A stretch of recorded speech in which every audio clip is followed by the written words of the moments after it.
All right. We have an important a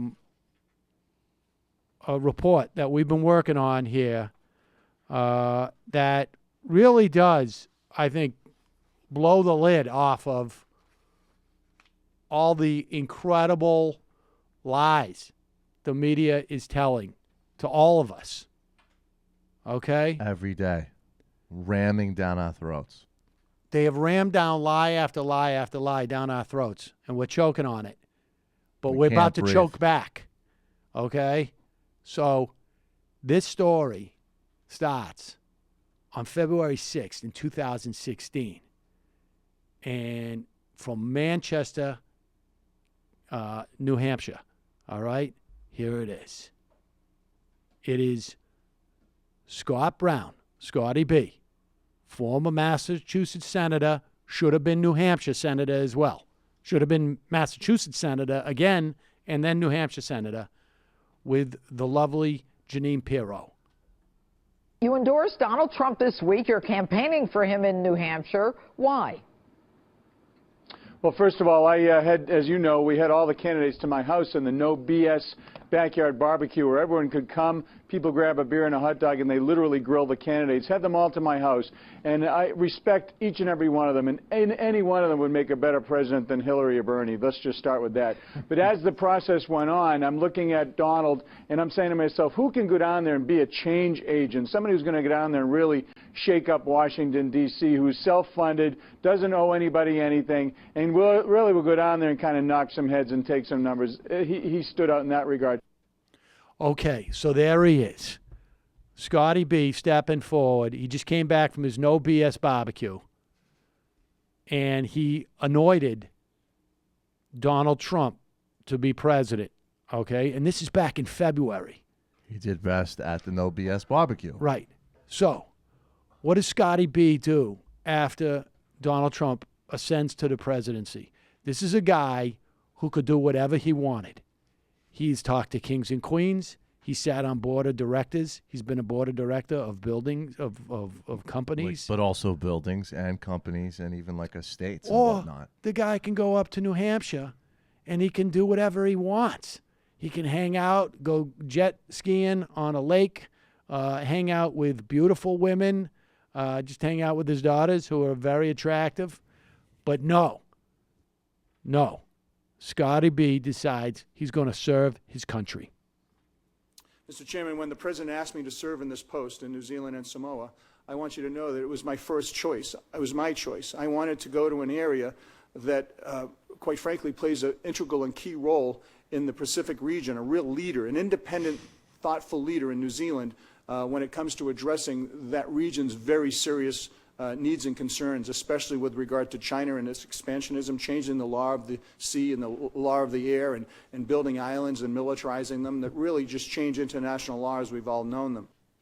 That's right. That's a very deep thinker who's thinking about islands with like guns being put on them and whatnot. Like he sees like the picture, large and small. Except for the fact is that was not the whole truth. All right? The question is, why does Scotty B really want to go to Samoa in New Zealand? All right? That's the real question. It's not because of China. That's a smokescreen, right? Because if you want to go to China, there's a bunch of different places you can go, like China. Instead, he goes to New Zealand. Why? Listen to this. New Zealand plays a very key role as a member of the Five Eyes intelligence network to not only share information with our other partners, but also in the war on terror, leading up to not only side by side helping us in the war against terror, but also dealing in humanitarian efforts to make other people's lives better and more fulfilling. Yeah, forget about the humanitarian stuff because that's a smokescreen, all right? So he's going there because it is part of the Five Eyes, right? He's dropping a hint there. He is dropping a hint.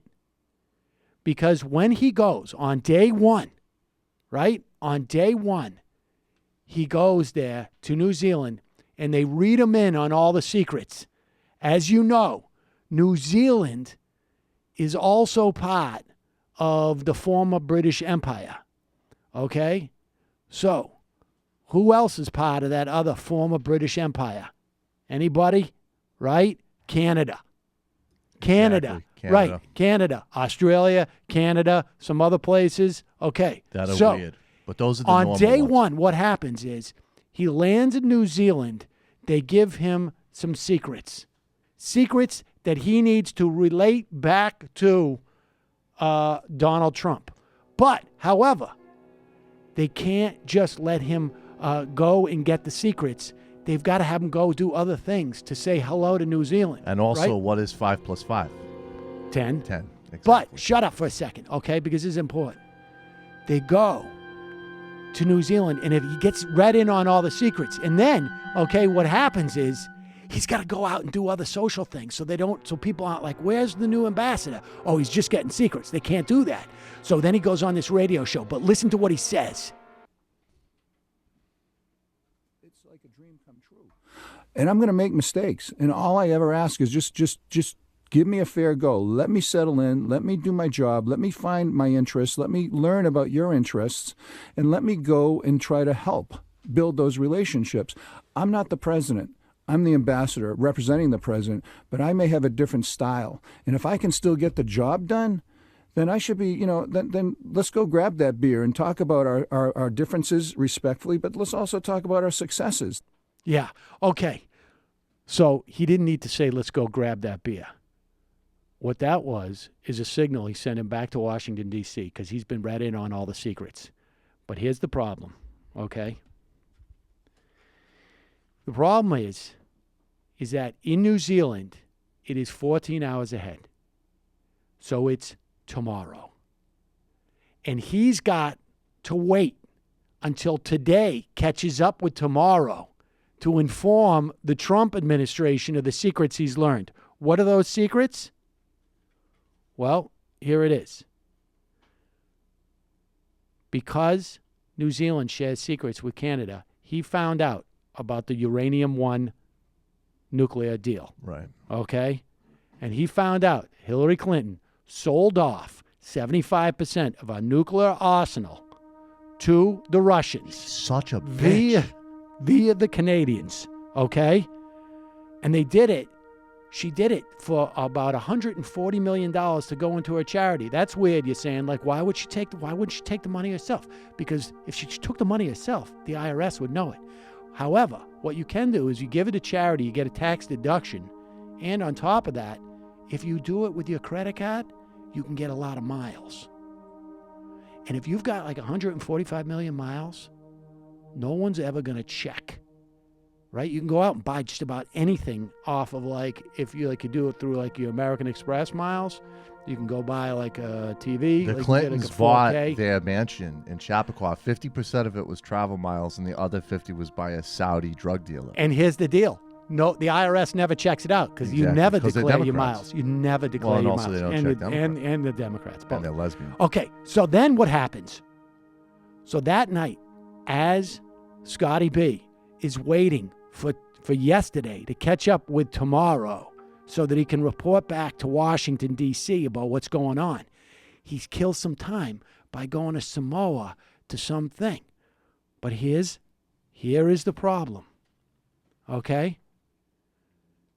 Where is, in Samoa, okay, they're American, right? But what else are they? They're also Asian or poly-Asian, okay? Poly-Asian. That's the word. Yeah. What is next? Now, America's huge, right? But Asia's huger. What is next to Asia? Like, what countries?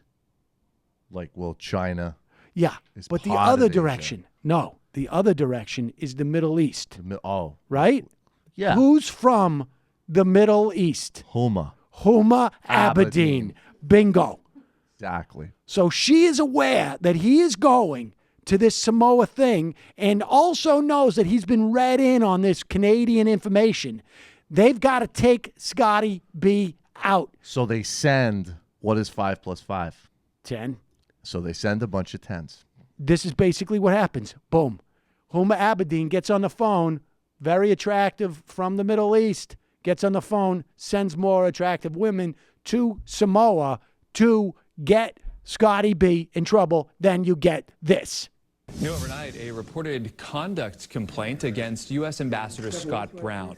A New Zealand website says the former Massachusetts senator acknowledged to them complaints were made over his comments to a female food server at a Peace Corps event in Samoa in July. He allegedly told the server she could make hundreds of dollars as a waitress in the U.S. and also told some guests they looked beautiful. Brown has been ambassador to New Zealand and Samoa since June. Boom. There you go. There it is. No, so Huma strikes again. Huma and the DNC, they totally rigged that whole thing in Samoa at the dinner so that he would fall into this trap of simply complimenting an attractive woman. And it's like, you know, you were talking about this to me, like in terms of political correctness and whatnot, because you were like, you know, in 1987, you could say, hey, you look like a whore. And that was a compliment. So like they're luring him with those girls, and it's such a politically correct environment that he can't say like, you look like you could potentially, if you worked out a little bit, be a $250 an hour hooker, which is a compliment. Okay. And also motivation. Now, here we go. So he knows he's in hot water, right? The deep state has taken him out. What does he do? Scotty Brown, does he put his leg between his tails and run away? No. This is what he does. And during the ceremony, the presentation ceremony, they're doing the haka, they were doing the official dances and the presentations honoring people. There are people serving food. And when someone came over and served food, I said, you know what, you can make hundreds of dollars in the services industry. You know, waitress, bartender, sales, you guys are doing a great job. And somebody took offense to that as well. And as a result of that, you know, I was in fact told by my people that, listen, you know, you're not Scott Brown from Rye, New Hampshire anymore, you're an ambassador. And you have to be aware, culturally aware of different cultures, different insensitivities, and I'm always welcoming that kind of good advice. And I'm always looking, we both are, quite frankly, looking for new ways, because we are in a different culture, even though we all speak English. Sometimes, you know, when we say one thing, it means the complete different, in whether it's here in New Zealand or it's in Samoa or another country. So noted, and that's it. He just sent a message back to Trump right there. There were two things. One, we say something, but we mean something different. Two, he says he's from Rye, New Hampshire. Boom, wrong, from Newington. Yeah. He's from Newington, New Hampshire. That's his way of signaling there's something wrong here. That the deep state has been deployed by Huma to Samoa to disrupt the information back, because I told a girl that she looked like a whore because Huma knew I would do that, and political correctness is going to undermine the operation. So how did we get all this information? Scotty B, he says this. This is him sending back the code. If you take the third letter of every word he says here, it spells out Clinton collusion. Listen to this. Listen, politics is a blood sport back home. Okay. And at this event, it was there were a lot of people that didn't like the president. Sadly, it's politics, and it is what it is. Right. Exactly. Collusion. Clinton collusion. It is what it is. Collusion. And I will say exactly. this. He spelled it out. And so he blew the lid off this so much. People say, oh, no, this is just a conspiracy theory. If that's the case, then why not? It's like, oh, well, you're just doing a conservative conspiracy case. We don't do that here. Okay? We just tell the truth. Here's proof. Facts don't care about you. Look at this. Liberal guy right here. Liberal guy admits the same thing that we have been talking about. Clinton collusion right here. Look at that. FBI implicates Obama and Clinton in Russia bribery plot. Right there. He's a liberal. And he's a progressive. Well, he's being honest. He's being honest. He's a progressive who actually cares about the truth. That's right. So there it is. And, you know, there's a good chance that we'll probably be taken out because of this. The Clinton administration's out of control. They are totally out of control. The administration, and they run Mueller. And they're not going to be held accountable until we do something about that and rape laws. We were going to sit on this. But we were so inspired by what Scotty B did. We just said, we got to get this out there. And if anybody tries to mess with us, at least we know that the truth has gone out there. We got to take a quick break. You'll listen to the Ken and Ken Show I'm the Deuce. Here with Scotzo in the new dork. This is WKSM Stoughton, the home of the undisputed king of the fourth wave of right-wing talkers on Stoughton South Side. Be right back after this.